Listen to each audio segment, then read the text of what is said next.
Yo, what's going on everybody? Fred at Skate Unity here. Today we are unboxing the Isin V8 beginner board. Let's get right into it. So as you can see, it actually comes a box within a box and it's very well packaged. I think that's a very good sign so far. Some companies only use one box and it can move around during transport and possibly damage the board. So when it's hard to get out, that's a good thing. Okay, so here we have the owner's manual, which every board should have. And here we have the basic Ling-E remote, USB-C charger for the remote, T-tool, and here we have the 2 amp charger for the battery of the actual board. Here is the power cable for the actual charger. Let's put this to the side. The board is about 18.3 pounds, which is pretty light. So let's take a closer look and get this wrap off. Let's start off with the motors. They are hub drive motors, 600 watts each, wrapped around with 105 millimeter sleeves. The board is utilizing reverse kingpin trucks, which is good for carving and stability. The best part about this board, I believe, is the swappable battery. And on the website, they sell additional swappable batteries, so you can technically have unlimited range if you really want to. Here's the power input if you want to charge a board. The max load on this board is 330 pounds, even though the board itself is only 18 pounds. It has mild concave, which is good for carving. And the deck is made of 8 layers of maple. The length of the deck is 39.3 inches in length. The width is about 9 inches in width. Now let's charge this sucker up. Let's take it for a shred.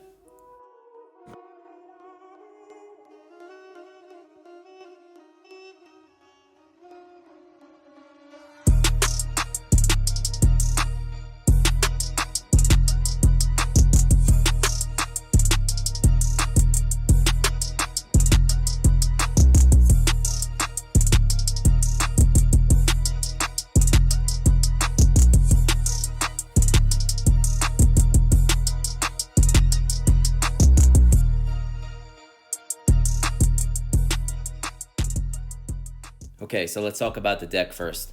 The deck has slight flex, which I personally love, especially if you're a beginner. You want to be a little bit more on the comfortable side, especially if your streets look something like this.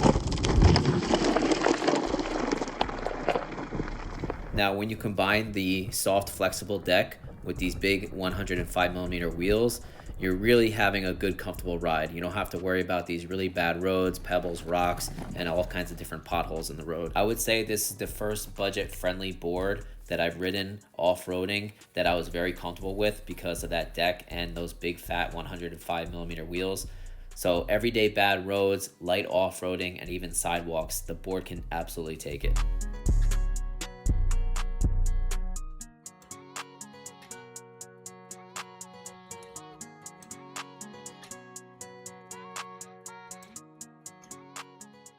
Now, since the board is lightweight and it's electric board and it's a hub drive instead of belt, I kind of choose to make the board feel like a traditional longboard. The way I toss it around, the way I carry it around, the way I kick push it, I really do like treating it like a traditional longboard. Kick pushing will help with your range. You can also use the rear part of the deck as a kicktail. Like I said, just really have fun with the board because it's such lightweight, yet you can really treat it like a traditional longboard. Usually electric longboards are hard to carry around. This is super easy because the hub motors don't have any resistance like belt drives do. So the portability of this board is really good because, again, it's lightweight, it's super comfortable. There's no motor mounts, there's no bash guards, there's no pulleys, there's no belts to get in the way. Now, I think these reverse kingpin trucks were a great choice for this board. I think it had a perfect mix of stability and carvability. Check them out.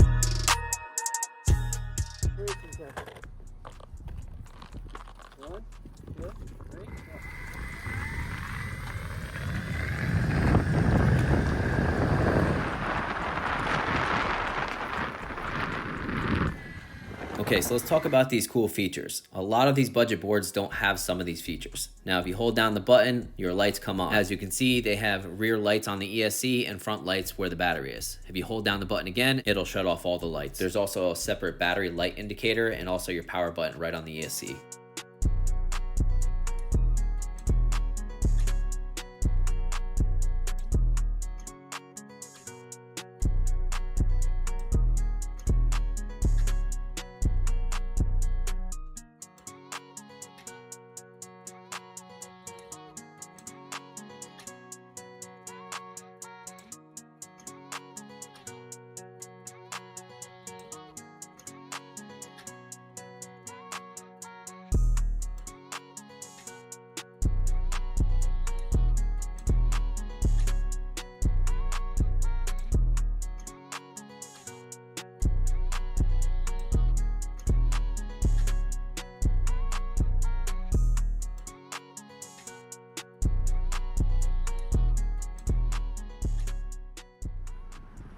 slow reverse, double click the power button, and you reverse. Double click the power button again, and you're forward. As for range, I'm a 155-pound rider, and the temperature was about 37 degrees Fahrenheit. I got 8.4 miles doing some street riding and some light off-roading like this. But I'm quite sure if we had warmer weather, I would get more range. As for top speed, I reached 24 miles per hour with this board, which I think is not too fast and not too slow. It's perfect for a beginner. Final thoughts. Now, with the price being at $399 with my discount code, I do think that that's a good bang for buck. Something like the Wago 2S Max is still a great board, but if you want the 105mm wheels that they have to offer, you're looking at about a $489 price tag. With this, you're still at $399. And most of all, I don't know any of these budget boards that are having a swappable battery with underglow lights like that, and not charging extra for the 105mm wheels to have more comfort, more grip, and more top speed. They also ship the board very fast. 2 to 5 business days you'll have it, and 1 year warranty. Thank you for watching, guys. Please comment, like, share, subscribe. Have a good one, guys.